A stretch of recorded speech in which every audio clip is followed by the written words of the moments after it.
Violet pink, orange green violet pink.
చూడండి, ఈరోజు colours గురించి తెలుసుకుందాం మనం, ఓకేనా?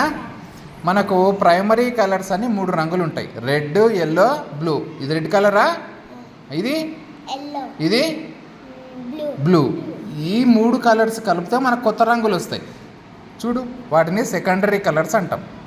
ఆరెంజ్ కలరా ఇది గ్రీన్, ఇది వైలెట్, ఇది ఏం కలర్, పింక్, ఇది గ్రే. ఈ ఆరెంజ్ కలర్ ఎట్లా వస్తుంది మనకు, రెడ్ ఎల్లో కలిపితే ఆరెంజ్ వస్తుంది. అట్లనే ఎల్లో బ్లూ కలిపితే గ్రీన్ వస్తుంది, ఓకేనా? బ్లూ రెడ్ కలిపితే వైలెట్ వస్తుంది, వైట్ రెడ్ కలిపితే పింక్ వస్తుంది, వైట్ బ్లాక్ కలిపితే గ్రే కలర్ వస్తుంది. ఇవన్నీ నిజంగా వస్తాయా రాదో మనం ఈ కలర్స్ ఉపయోగించి ఇప్పుడు చెక్ చేద్దామా? గుడ్. ఇప్పుడు ఈ కలర్స్ ఏంటో చెప్తారా నాకు? ఇదేం కలరు, ఫస్ట్ ఇదేం కలరు, నెక్స్ట్ బ్లూ. గుడ్. ఇదేం కలరు, బ్రౌన్. నేను చెప్తా చూడండి, గ్రీన్, పింక్, బ్లాక్, వైలెట్. ఇది ఆరెంజ్ ఉంటుంది, లోపల లైట్ ఎల్లో ఉంది కానీ ఆరెంజ్ కలర్. ఇది లైట్ గ్రీన్, ఓకేనా? ఇప్పుడు కలర్స్ అన్నీ మనము అనుకున్న కలర్స్ వస్తాయా రావా ఒకసారి ఈ కలర్స్ ద్వారా మనము చెక్ చేద్దాం. ఈ కలర్స్ వస్తాయా రాదా?